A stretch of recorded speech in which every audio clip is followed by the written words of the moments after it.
Demande-moi pourquoi. Demande-moi pourquoi. Luc 10, 19. Tout pouvoir m'a été donné. Voici, je vous donne le pouvoir de marcher sur les serpents, les scorpions et toute la puissance du diable. Parce que tout simplement, Jésus a la puissance qui est au-dessus des puissances qui bloquent ta vie. Non, tu as entendu un prophète à la puissance. Jésus a la puissance. Tu as entendu un pasteur à la puissance. Jésus a la puissance. Au-dessus de ce qui te bloque.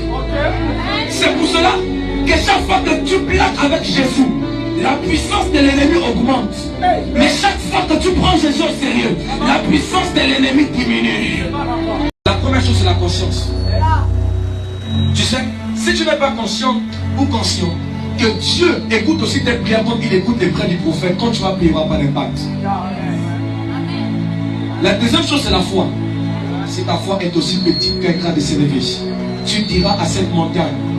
Bizarrement, Jésus parle de la foi, mais il montre la foi comme étant une formule qui se conjugue pour parler au problème.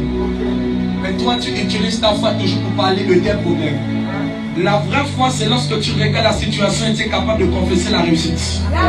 C'est lorsque tu constates la chute et tu es capable de confesser le relèvement. J'ai toujours dit que le langage de la foi n'est pas un langage changeant. Le langage de la foi est un langage constant.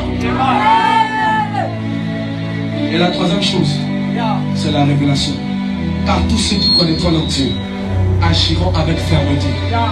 Donc la première chose, tu dois connaître Jésus. Si tu n'as